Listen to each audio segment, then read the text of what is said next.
Hello everyone, and welcome to part 3 in our Service Cloud series. You're joining us today for Harnessing the Power of Your Customer Community. My name is Sandy Jones. I'm joined by David Majetic, and today we're going to be walking you through a little bit about how you can take Salesforce out to your community of customers and get closer connections around your service and support organization. So we're going to start with a brief slideshow, and then we're going to move into a product demonstration of some of those tools that Salesforce provides to make things like portals available to your customers. Before we begin, I just want to take care of a few housekeeping things. So on the left-hand side of your iLink window, you should be seeing a chat window. Please address any questions you have to leaders and assistants. We'll do our best to answer those in line. If we don't get to all your questions, by all means, take them back to your account executive. They can get you in touch with the sales engineering organization, people like myself and David, to help you get through those questions. As well, we're going to have a short survey at the end of the session today. Take the time to fill that out. We'd greatly appreciate it. It helps us kind of shape these and provide better stuff like this. Now, on both of these questions and survey, we're going to have a little bit of a contest. So for the best question that we receive during the session, we'll be sending a $25 Amazon gift card out. As well, we will be selecting one person randomly from the survey completion to provide a $25 gift card as well. So without further ado, I'm going to step into things here. And like I said, this is part 3 of the series. This is the final part where we're looking at those tools that Salesforce offers to really extend your support organization out into your community and provide best-of-breed applications for engaging that community. We started off, though, with kind of a strategy session on how to build your support strategy, and that was with Françoise Tournier. And she really provided a great 7-step plan for setting up your support organization. And what we're really going to be focusing in on today out of that plan is how you define the scope of your support organization, how you design your knowledge strategy, and how you support your customer communities, or your various communities for that matter. Now, we've already talked, like I said, about the strategy session. We've talked about the internal Salesforce tool. Both of those sessions have been posted at salesforce.com/dailydemo. So if you'd like to go and review those, maybe you couldn't make the previous sessions, you can go and view those online. As well, if you want to get that information, reach out to your account executive and they can connect you with those videos. But today, like I said, we're going to be focusing in on the support organization. Now, last week, we talked about the challenges that are kind of on the left-hand side of the slide you're looking at now, the phone and email channels. Now, while those are kind of the most common traditional channels, there are also typically the most high-cost and high-touch channels. And those are the types of channels that organizations are generally looking to get away from in order to reduce their cost while at the same time getting closer to their customers. So today, we're going to be focusing more on the right side of that chasm. We're going to be talking about leveraging your company website, some things you can do to build your community around that. And then we're going to be taking a look at how you can extend that into a portal solution that really provides a much closer interaction with your customer. And then some of the benefits that come around that portal, like having a community to answer questions for each other or provide ideas to your organization. We'll then take it a little step further and talk about how you can extend that portal in some other areas. Maybe project management might be one. And then looking at the social networking that's going on today and what impact that has on support and how they can take advantage of things like Twitter to make their community that much greater. And then finally, we want to take a bit of a look at the analytics that you can gather from that, because one of François' sort of points was you can't really manage what you can't measure, and so having analytics around your knowledge base or your portal usage are very important to managing that community. So let's move in a little bit, and really what we feel is that success means connecting with your customers. Here it says everywhere, and I would say that also means where they're having conversations. So whether it's your website, which is your kind of main point of presence on the internet maybe today, or building that cloud community out around tools like Facebook and Twitter, you need to provide a varied channels out to your customers, and you need to provide it in a way that they're going to be engaged and interacting with you. And so just simply having a phone number or an email address isn't going to handle it for a lot of customers. As well, like I mentioned previously, those are typically the highest cost channels that also don't have the benefits of things like a 24-hour support access or a self-service support access that maybe a website or a web portal would offer. Now with Salesforce, we kind of provide a variant of solutions that really keep you connected to customers everywhere. I think some key points that I want to point out here are managing your knowledge base. That was another prime topic within Francois' strategy, and really having a strategy for how you're going to manage that knowledge base is essential to any organization. How do I make sure that the knowledge of my organization stays in my organization, and how do I tap into my customer community to gain even more insight into solving my problems? As well, I think at the very top of our sort of cloud ring there, the customer portal and customer community items are huge within Salesforce, and your ability to extend out a portal solution that allows you to interact more intimately is key to managing customers today, as well as understanding and embracing your community, whether it be through things like Twitter on the social networking side, or directly through connecting customers together and letting them solve each other's problems. Let's start off with the portal, though. I mean, one of the keys to the portal is that self-service approach. With a portal solution, customers can log in at any time, not just during your support hours, but beyond those hours. They can log in, submit cases, sift through your knowledge base, find answers on their own, close out cases, and even do more beyond just support management. And the real key here is it's a much lower cost. You see in the bottom right there some estimates on the typical cost of a call center interaction where my agent has to be engaged directly one-on-one versus a self-service interaction. You get a dramatically lower cost. You start to offer up that self-service approach. Now, some other benefits come along with that portal, though. Once I've got my customers in there, I can engage them in different ways or allow them to engage each other. And I think that's really the idea here behind answers and ideas that really pops out at me, is that ability for my customer community to collaborate amongst themselves while at the same time providing me invaluable insight inside of my organization. So we're going to talk about how answers build a tribal knowledge out in your customer community that you can then reap the rewards of inside to maybe support that knowledge-based strategy. On the other side of the coin, though, is sort of opening up your product management or your idea generation to your customer community, and that's Salesforce Ideas. It allows customers to collaborate around great ideas for your organization. I know at Salesforce that's become the prime driver of our product management team. They look to ideas to direct the product. And the real win here is it's like you're pre-qualifying your new features. We know that there's a community out there that can't wait to get their hands on these new features, so we know these new features are going to be successful and they're going to drive our product forward successfully. We don't have to put them out there and then hope that they get embraced by the community. Now, I'm going to sort of focus a little bit more in on answers here right now as you take a look at that community side of things. That's been the latest addition to our sort of community umbrella. And the idea here is that customers often are some of the best places to go to for answers. But we've managed to provide a tool that puts the best answers at the top. You get to vote on those answers. You get to track what's open and resolved. So the tools you need to interact with this community, but also to allow the community to interact with each other. And so once you're in the portal or once you're logged in, you can ask a question out to your community. That question will then receive answers from the community. Now you notice on this little screenshot here, there's that ability to give it a thumbs up or thumbs down. And if you were the person that put that answer in, you can edit it if you like. But the idea here is the community's voting on these answers. The best answer bubbles to the top, and now I can leverage that as a customer that maybe comes along with the same question, or down the road if I have that same problem again, I can go and find that answer. Now, that also allows you internally to understand which questions have been answered and which haven't, since most likely your internal kind of knowledge experts are going to want to be part of this answer community, and they can go in and make sure that all the answers are getting the right attention. But if they've already been resolved, I don't need to spend my time on that. Letting the community sort of crowdsource their answers where possible, but then filling in the gaps where I need to. And you can leverage this across any of the Salesforce channels, so whether it be in your customer portal to kind of generate these answers, or whether you want to expose those answers out to a public site. Also, a great place to use answers is internally. So inside of your organization, you may have the need to get answers to questions, maybe on the sales side around best sales practices, or for IT to help resolve IT issues for the internal community. But what I think is most powerful about the Salesforce Answers product is when you consider it in conjunction with your knowledge strategy, like I started at the beginning of this sort of piece. And when you look at kind of the long tail of knowledge around your product, typically it exists outside of your organization. Your customers are the ones that are using your products every day and experiencing what it's like to use that product and to resolve their issues. And so they build up a wealth of knowledge that, like I said, is outside of your control typically.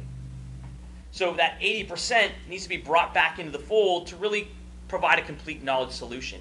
And because they're all on one platform under that one Salesforce umbrella, I can capture that knowledge and bring it into my knowledge-based solution in Salesforce. And so I'm now populating not only from my internal knowledge experts, but from those external knowledge experts. I'm populating a knowledge base that then can be reused and put out to the community.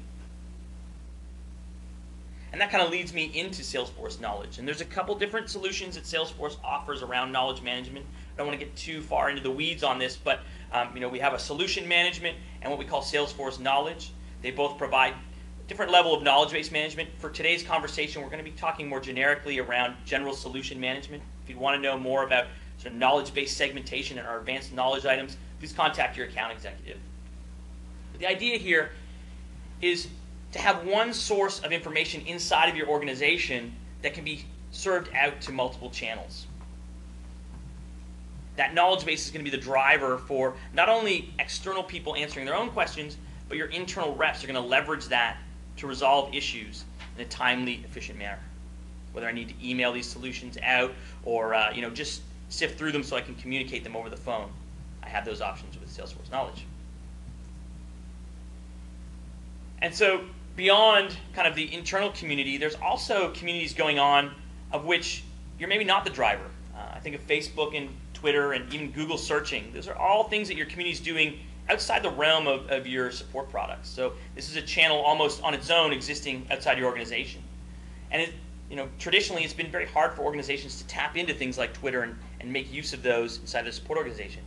But with Salesforce being kind of that web-based tool, we can actually tap into Twitter and bring that into our support organization, whether it be to get proactive about support issues or just to have that alternative communication for handling issues with customers in a more intimate way. I've seen organizations that set up their support reps all with Twitter accounts representing the organization, and that's how they'll interact, is via Twitter.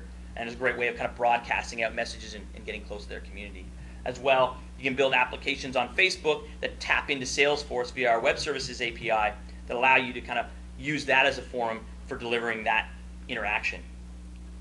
But I think Google's the main one that I want to talk about because I think of my own when I have a problem, and it really is anything from where to go, what movies are good, to technical issues. The first thing I turn to is Google, and I think that's become kind of a ubiquitous way of finding answers today. And so having your knowledge base available to be searched by Google or to be tapped into by Google is very key in offering a very broad net to your customer community. And so with things like Salesforce Knowledge or Salesforce Solutions and Sites, you can build out these knowledge bases that are available to Google to be searched on. They get indexed into Google. When I'm searching against keywords, they're going to take you to that knowledge base article, just making it one more channel that's globally accessible to your customer base. I do want to mention Twitter. I mean, that is the fastest growing social network, like it says at the bottom, and so many people on there, and it's like one huge conversation. So if I need to get a message out, it's one of the greatest ways to deliver that. And so you would be able to monitor and join conversations, capture knowledge from the Twitter community, know what's going on in your community, and as well, that's available with no real extra cost because Twitter's a free thing out on the web, and within Salesforce connected. Very, very easy to bring that in. It's available on our AppExchange to download. So with that, I'm going to now hand things over to David Majetic. I want to dive into the application. So David and I are going to kind of walk you through some of these tools we talked about here today. And it's kind of an evolution. That's one way I like to think about a support organization, kind of going from its first sort of dipping its toe into a public-facing community to evolving some pretty powerful tools for embracing that community. So we're going to kind of start from your website, which is typically the face of your organization out to your community when you begin. But we're going to move into how you can expose information via a portal, how you can embrace your community with answers and ideas, how you can extend that portal out to other areas, and also how we can manage Twitter information inside of Salesforce as well. So with that, we're going to just bring up our desktop and should now be looking at portal login screen. Great. Thanks, Sandy. So just introduce myself again. My name is David Majetic, and I'm a sales engineer here at Salesforce.com. I'm really excited to demo the communities portion of our webinar series because it actually showcases some of our latest technology, and it also helps our customers and our prospects do more with less. So we have a lot of exciting stuff to show you here today. Just to reiterate, this demo will be very customer-centric, so publicly facing websites, community portals, web forums. If you're more interested in the agent side of the experience, please download our previous recordings, which should be available shortly, and your account executive can follow up and send you more information on that. So once again, this is very customer-centric, hence the name of the webinar here. So as Sandy mentioned, you want to begin with establishing a web presence of your community website. So most of you here today definitely have a website for your business. And there's a couple things that you can do with the Service Cloud 2 to enhance your community on your website. So right here, you should be actually looking at an example of a web page, and we'll talk about different ways your customers can interact from a service and support perspective. So one of the questions that people often ask is, well, how do people find out about my web presence or my website? So for example, if you sell your product through retail, you might not know who your customers are, but we do know that a lot of people use Google to search and find FAQs and questions, right?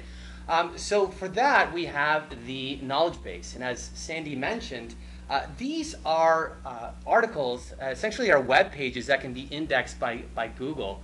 And what that allows you to do is manage these articles internally as they get updated, because products change, services change, and they get exposed to publicly facing website where then Google indexing can pick it up and obviously lead people to your website. So that's one way they can find out about you. Surely you can email them and let them know if you know the entire universe of your customers. But if you don't, that's a great way to at least let them know about your service and support community. So let's just say perhaps I search for our keyword term. We've got a fictional company Usago here, and I search, and maybe it leads me to this knowledge base website. So often, we find ourselves in similar scenarios when we're searching just about anything on products and services that we use as consumers. So what you're looking at here is the knowledge base web page on this publicly facing website, and as an end user, I can actually search here. So I haven't authenticated. No one knows who I am here, at least not yet. That's going to save that to the customer portal portion of the demo here today. But let's say I had an issue with resetting my password perhaps, and actually now can search and reference the publicly facing knowledge base here. So now I've got a list of search results of relevant articles based on the keywords that I've typed in. And you'll notice here as I click down on my search results, this is an article that your service and support agents or your manager manage internally, and through our sites technology gets exposed through the website. So we need to change the procedure here. If we need to add additional information, that's just a quick change that you make using a rich text editor in Salesforce, and allows you to manage your knowledge very easily. So right away we're actually seeing the beginning of case deflection here. And this is why in our initial webinar where we stated where knowledge management is the most important thing, because without it, case deflection becomes very hard. A lot of you today might have an FAQ section on your website, but we need to go and update those, right? And how do we know if someone's gone through our FAQ and they haven't found what they're looking for? Well, they might email us, they might call us, and so forth. A little bit later on in today's demo, perhaps if I search for something that wasn't found, we're going to actually show you analytics of certain keyword searches against your knowledge base, publicly facing knowledge base that is, and gives you a little bit more insight as to what's missing in your knowledge management solution. I think that's really key.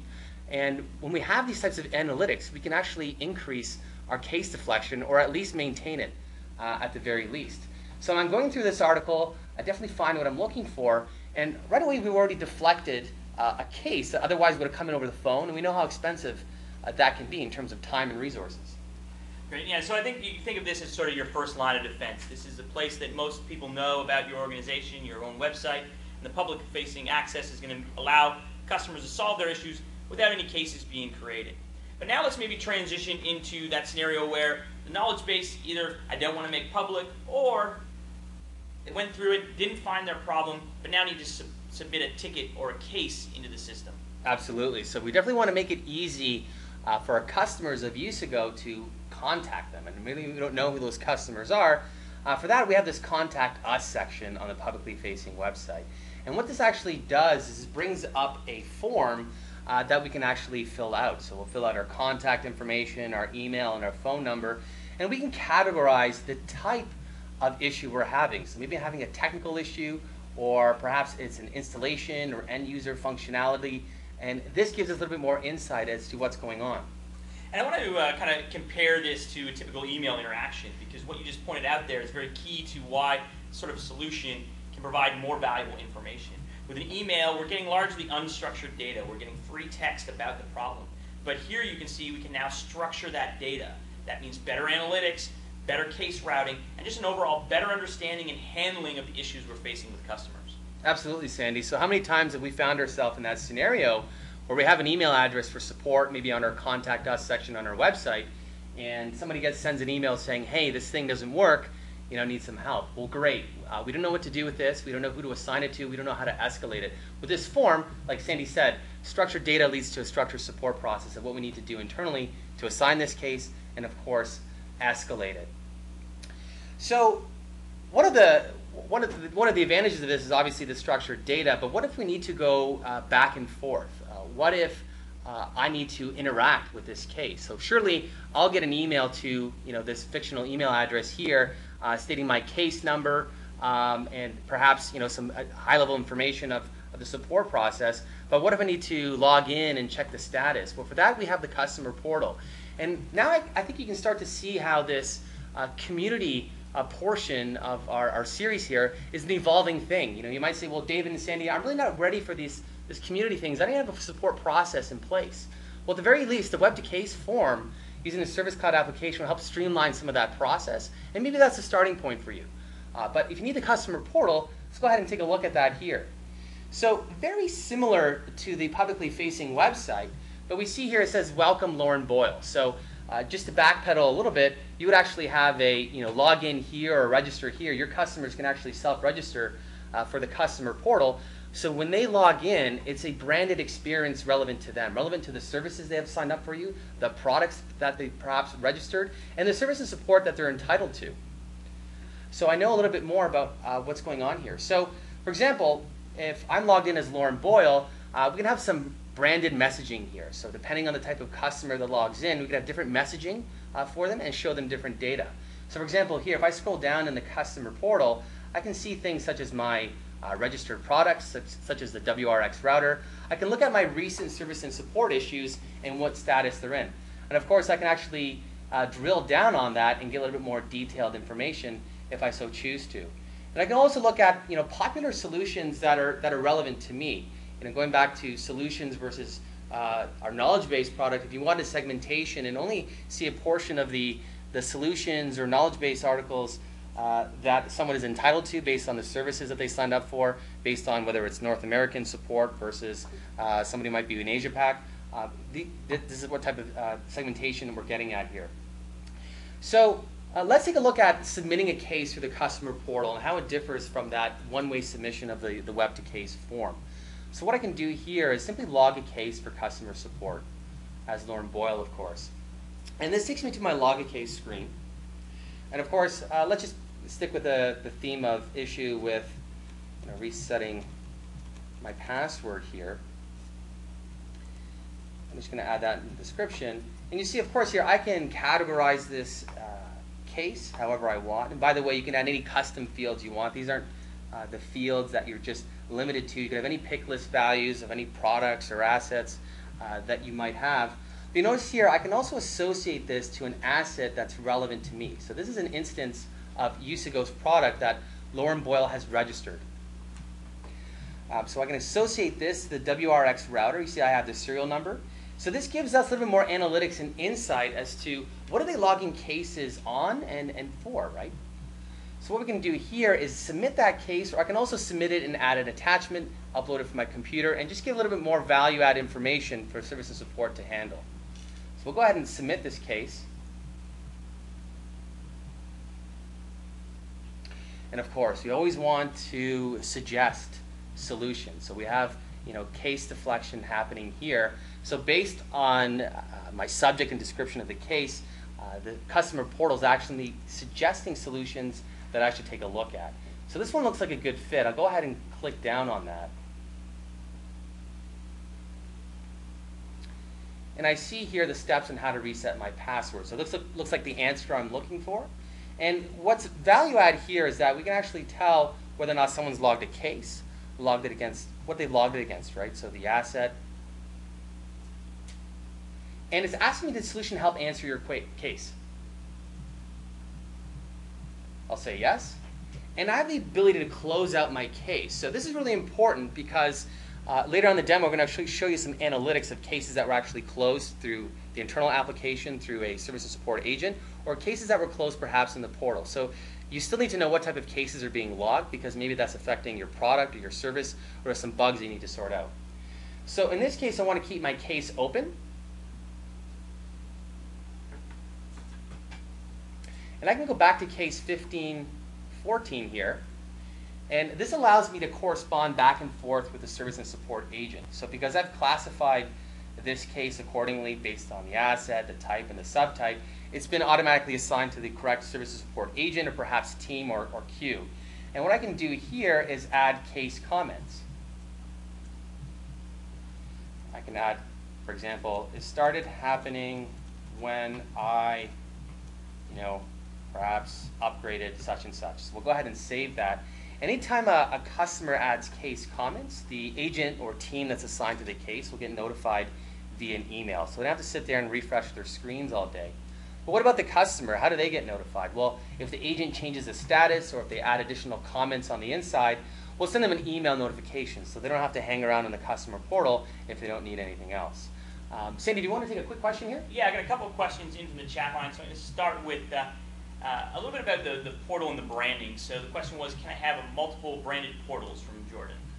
Absolutely. So definitely the answer is twofold. Sometimes when people mention branded, they're talking about the different logos, the different marketing messages that they get when they log in. That's definitely possible. But also what they mean by branding is that they see different data. They follow a different support process that's relevant to them based on the products and services that they signed up for. So definitely a great question by Jordan there.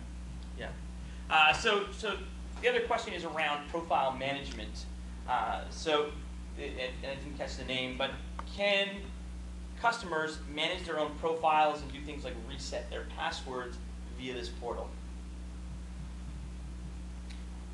So I guess I'll say, yeah, and what I'm going to do is actually dive in a little bit to the My Profile section. That's probably what prompted the question. So within here, customers can actually access a web-based profile of themselves. They do have that ability to edit it, and you'll notice that changed password on the top there. I just got the name. That was from Jill. Thank you, Jill. So this is an area where customers can go edit that information and manage that information. One of the nice things that we do around Salesforce is allow them to edit this without it altering your internal information. So your sales staff still has their information. If you want to have customers change that in here, you can connect those dots or keep that separate. Because sometimes you maybe don't want your customers to remove their email address from your CRM database. Absolutely. So that's a great question. So let's talk a little bit about, it's not just getting answers from support agents and knowledge bases and solutions. It's also about getting answers to the community. So for that, I'm going to go to the Answers tab. And for those of you who've used Google, sometimes you end up at Yahoo Answers. Someone's asked a similar question, and you see the best answer is kind of bubbled to the top. So going back to Sandy's earlier slides, that's essentially what the Answers product does within the portal. I also want to mention here that your service and support agents can actually be moderators of these Answers forums, and they can actually jump in and participate in some of these community discussions. So for example, if I'm Lauren Boyle and I have a question here, perhaps I can associate that to the appropriate community. So whether it's large enterprise or a small business or consumer, you can define your own communities so your relevant discussions take place in them. So maybe perhaps if I have a question on how to roll out the WRX router, and go ahead and ask that question. And what happens with the Answers product is that similar questions that have been asked based on keyword, it'll actually suggest those before we decide to continue and post that. So before I do that, I actually can go ahead and see this conversation that's happened in the past. And it looks like it's something very similar. So what are the best practices for rolling out the USAGO WRX series router? So go ahead and check that out.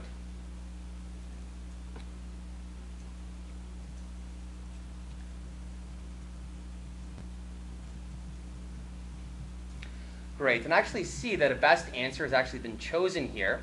and they're suggesting a document that you can access using Salesforce content. So go ahead and click that here. So what is Salesforce content? Salesforce content is another product that you can actually expose in your customer portal. Popular use cases from a service and support standpoint are, product manuals, small software patches to download and install, maybe even firmware upgrades that they can actually search for. So not necessarily knowledge-based articles, but they're documentation, small pieces of software that people can download and complement. So I see here I've got this best practices guide, and what I can actually do is subscribe to it. So as the author inside Salesforce updates new releases, I'll actually get notified via email that a new document for best practices has actually been rolled out. And of course, I can actually now preview this in big screen mode here. So without even downloading the document, we can actually read it here online, all within the customer portal. So we see here that the customer portal really becomes our one-stop shop for all our customer service and support needs here. And I want to just sort of revisit some of those concepts. We saw a couple of great things there. First was the answers piece, and I think what you got to think about here is this is the definition of getting more from less, allowing your best customers to be able to provide answers and bring knowledge to your community. But as well, we tied that into Salesforce content because I think the two together create a very powerful tool to expose documentation and files, like you said, but also to put that in the hands of your community, allow them to share it amongst themselves and create that buzz around. That is the tribal knowledge I was speaking about earlier that you can build around your organization. Absolutely, and some of the other things you can do here, so maybe you wanted to download this document, it's a large page document, we don't have time to read it online, we can download that either in the original format or perhaps PDF. And if we've got feedback for the author, so let's say slide 4 needs updating or slide 3 needs updating, we can write those comments here, and then the author internally in Salesforce will be notified. And of course, they can actually help in that version control and roll out new releases here.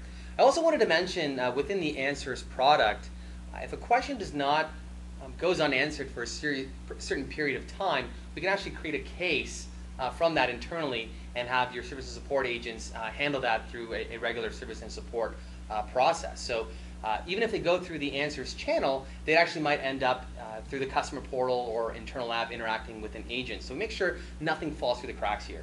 And then on the flip side of that, those answers are also available to populate the knowledge base. And that's, I think, another really key concept to think about capturing that knowledge. It used to be that we thought, hey, if a top agent leaves my organization, I'm losing their knowledge. Well, now, if a top customer is answering problems, you're not taking the benefit of that knowledge inside of your organization. With this tool, you're able to capture that, organize it, and fill your knowledge base with these best answers that are coming from the community. Right. It's just one of those products that help us kind of harness the power of the community and the crowds and make that part of our knowledge base and even support process. So what else can we do to harvest the knowledge of the crowds and the people that are logging into the customer portal? Well, we also have the Ideas product. And the Ideas is a little bit different from the Answers in the sense that if somebody has a suggestion for us for the way our product should evolve or the type of services we should provide, if you do a Google search for Salesforce Ideas, we have this on our community website. And what I want to do here, just go into my recent ideas, and we can actually see, I'll just change my community here to my portal ideas.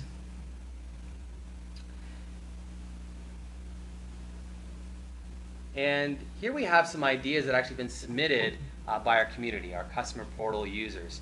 And similar to Answers, how we choose the best answer, the best ideas kind of bubble to the top. So of course, we can have a suggestion inbox or a suggestion email, but how do we measure the collective agreement? So I might not have an idea, but I sure might agree with one, and it's nice to know, who else feels that way as well. So when Salesforce, when we release new features of the Service Cloud, we watch our own ideas product very closely, and we make sure we take that into consideration.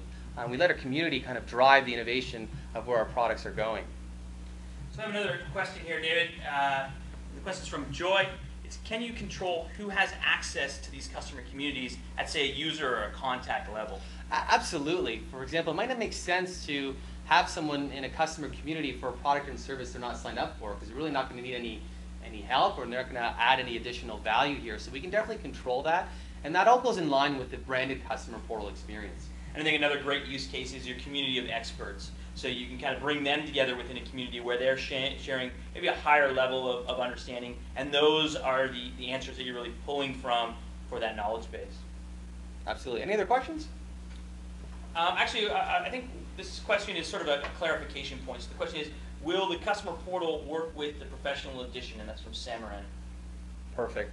So we do have two different versions of the portal. The customer portal we're showing you here today with the answers and the community product here does not work with professional edition, but there is another version of the portal, and that is a self-service portal, which we're not covering in today's webinar. But if you're more interested in that, speak to your account executive. We do have weekly public demos on just very generic service support application where you can find out a little bit more about the self-service portal. Great. Perfect. So it's not just about customer service and support in the portal. A lot of our customers are using the customer portal to expose other Salesforce data. And as Cindy mentioned earlier in his slide there, perhaps I need to keep track of an implementation project. So I'm really the support contact for United partners here. I'm Lauren Boyle. I need to see the status of certain projects and how they're going. And this is all administered through standard Salesforce security. So for those administrators that are on today's call, to control visibility into these custom objects, like we call them, is very similar to how you control it internally here. So as Lauren Boyle, I can actually go in here to United Product Implementation here and look at the status of the project. So what percent is complete, the total hours that they billed against this project, what's the project's charter, the success factors, and the project deliverables, and also see any relevant attachments to the project. Now, the important point I want to make here is that the project management screen for the project manager internally could look a lot different because we're controlling the field level security, based on who's logged into the customer portal. So we're just giving them the summary view, but all the details, all the milestones, all the time and expenses, we're managing that internally in Salesforce. So Sandy, what are some other great examples that are people using the customer portal today? I've seen it used for being able to bring up my invoices. Those can be put into Salesforce and exposed to the customer portal as well. Some simple order management can be done through that as well. I think the real idea here is to understand that this is the extensibility side. You can, any process where it's sort of a form-based sharing of information between yourselves and customers can be easily exposed out to Salesforce. And I think the first step in kind of getting your head around what's possible is visiting our App Exchange. So there's a ton of great applications out on the App Exchange. That's appexchange.com, or you can link to that from our corporate website, salesforce.com. And see a whole host of applications that have been built on the Salesforce platform. Many of those can be exposed out through the customer portal just to extend that level of interaction that you have. As well, our development platform allows you to build these sort of things for your customers, some with just simple point and click. Absolutely. And so service and support are not just happening on our website, they're not just happening in the customer portal. Conversations are taking place on things such as Twitter. So how do we join that conversation? Well, I'm actually going to just log out of the customer portal here, and we'll take a look at Salesforce on the inside. And to handle this scenario, we have Salesforce for Twitter. And this is an application you can actually download from the App Exchange for free. It's written by somebody internally here at Salesforce. And what it allows you to do is see what your customers are saying about your company, see what your customers are saying about your products, and actually bring in those tweets as customer service and support cases. So for that, we want to actually create Twitter searches. So we need to know what we're searching for. And I've got a couple search terms here for UseAgo and UseAgo router. So we actually can go in and see what these search results are turning back here. So these are different tweets of users that are following in our service and support organization here. I just wanted to have a quick side note here. You can actually use the Twitter search syntax. So for example, just recently Twitter rolled out location-based searching. So if you wanted to search for, let's say, a certain error code within 50 miles of New York City, because maybe things that are going on in Europe or Asia Pac are not relevant to you, you have that capability. So get up to speed with some of the searching and syntax you can do in Twitter, and we handle that through the Salesforce for Twitter application here. So we see here that one of our contacts is having issues updating their UseAgo router to version 2.3. So we can actually go into this Twitter conversation, which comes in automatically because we actually set up those search terms. And with that Twitter conversation, we have the ability to create contacts, but we've already associated this to an existing contact here in Salesforce. So we can also create cases. And then we see that this case here that's been associated with this Twitter conversation, if we just hover over and look at some of the summary here, we see the case origin is Twitter. And in a moment, we'll look at some analytics of all the different channels in our communities of where cases are actually coming from. And that gives us a lot of insight as to how much time should we be spending on social media? How much time should we be focusing on upgrading our community through the portal here? So it's great functionality to have, and it's great to join those conversations. And if I scroll to the bottom here, I can actually just send a tweet back directly within the service and support application here. So you want to keep your agents in a few consoles as much as possible. They don't need to be logging into Twitter, they can be logging into other areas.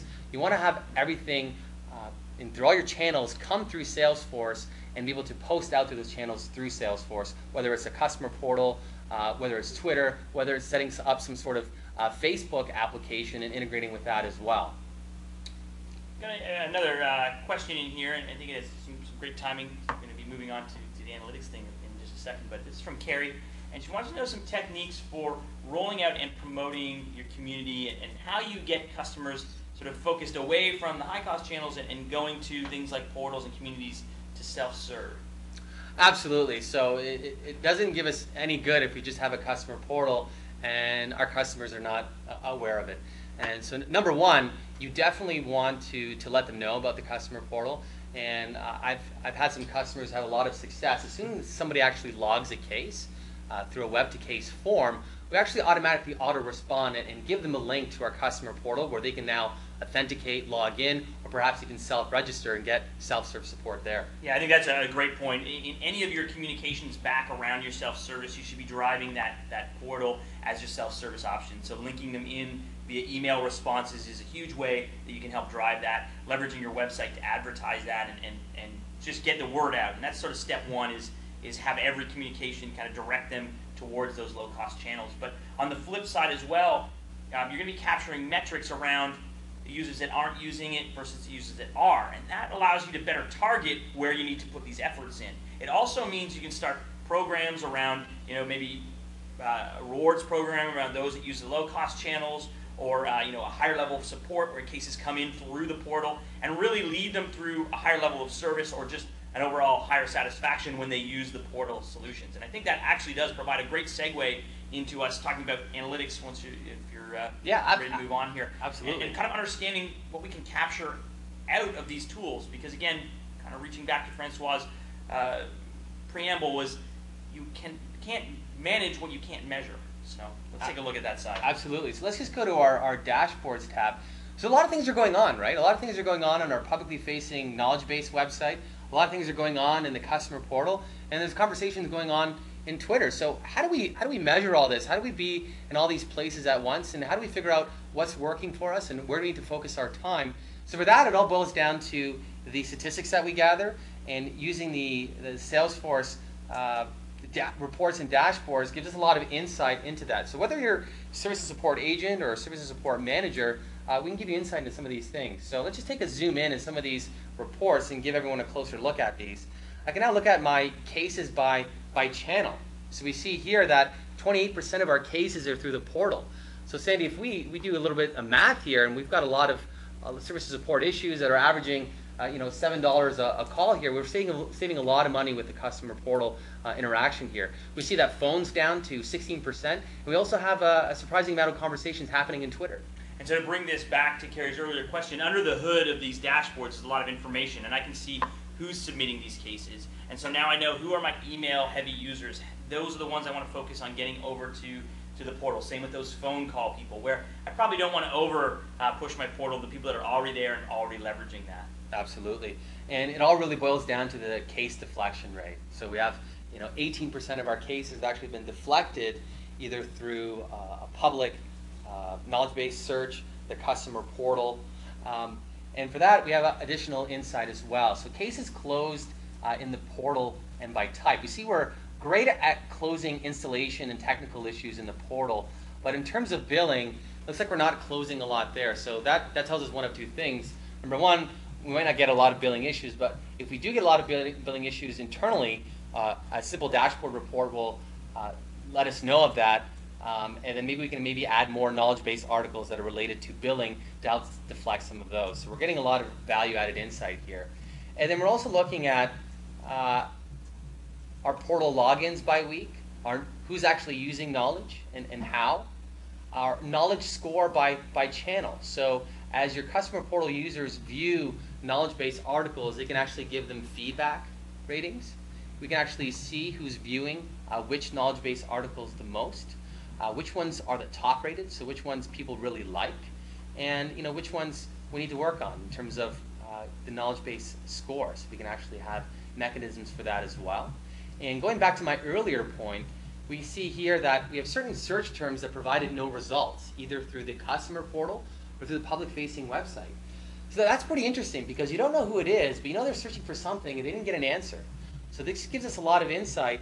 So for example, this error that we have here, it's been searched for 6 times and we haven't been able to provide support for that. So maybe they called in, and we might want to add that to the knowledge base here as well. So a lot of value-added information here through the analytics.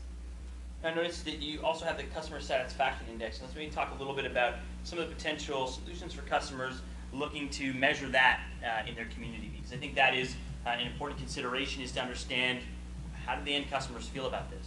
Yeah, absolutely. So a lot of our customers have success when a case closes. They're using a lot of our survey tools that you can find on the AppExchange and implementing that in their service and support process to make sure that experience was a positive one. And we want to measure that, and hopefully that goes up over time as opposed to down. So the whole point of rolling out communities is to not push people away from the phone, but it's to have a better experience. I'd much rather be through a customer portal than navigating through some voice recognition prompts on the phone here. So we want to make sure that customer satisfaction is up, and we do have applications that plug and play into the Service Cloud to give you that feedback as well.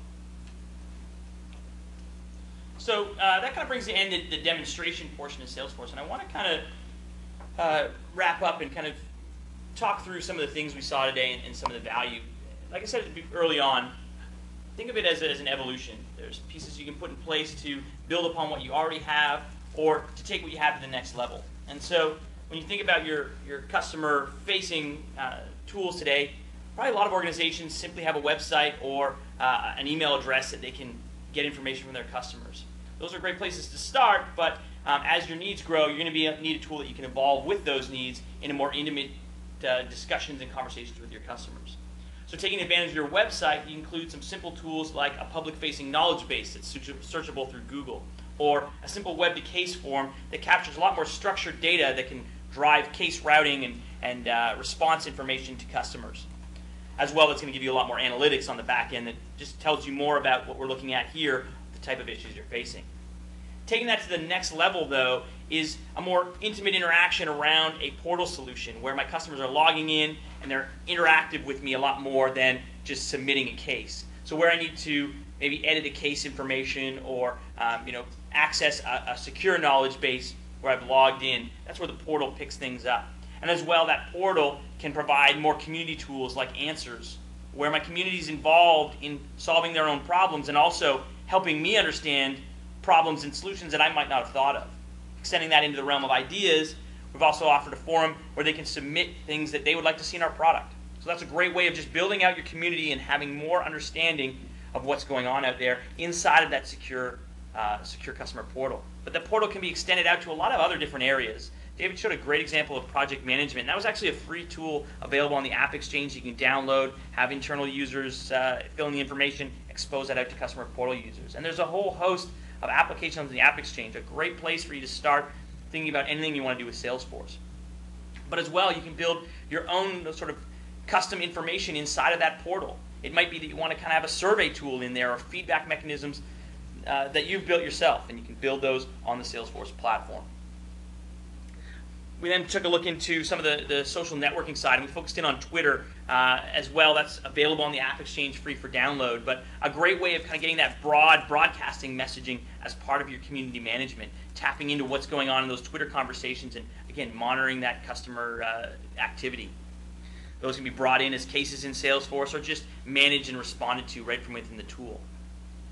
And that all led into a conversation about analytics. I think, like I said a few times, you need to be able to measure this information to be able to make strategic decisions on it. Whether it be happening in your portal, in your community, or even now in Twitter, I need to be able to have those analytics that provide me with decisions. So with that, we're also kind of coming to the end of our support series. So I want to talk a little bit about what we've learned throughout this as well. It started off with focusing on a strategy, and I really think that's a key component of this, to sit down and define who's going to be in charge of this, what your strategies are around your community, your knowledge base, and the tools you're going to use. It's important to, like I said, evolve things up, but there's a whole host of tools within Salesforce that are going to let you get some immediate impact, but also evolve out to things like CTI integration for screen pops, or portal solutions like we've looked at today that just enhance that overall level of customer service satisfaction. And I think we want to consider about where you go from here. And I think that one of the best steps is to get into conversations and start talking not only internally but externally as well. Reach out to your account executive, and they can get into a conversation around what you're trying to do and what Salesforce can offer in terms of support needs. As well, if you're already using service and support today, reach out to your account executive, and they can give you some tips on things you can take advantage of. But it really is important to build out that roadmap, build out that strategy, and find a tool that's going to take you from that first initial steps through to the completion of that strategy and that vision that you've created for managing your customers' service. And of course, throughout that whole process, measure, measure, measure. So again, I want to thank everyone for joining us today. Hopefully this has been a useful set of sessions. If you've missed the previous sessions, I want to remind you all that they're available at salesforce.com/dailydemo. We'll be posting this session as well. Hopefully it's been useful for you to understand how you can strategize your support organization, how you can build out a tool internally that makes your reps stronger and faster, and then how you can extend that out to the customer community where customers are now handling their own issues, and as well providing you with those valuable analytics as how you can direct your support organization. Thanks again, everybody, and we'll talk to you soon.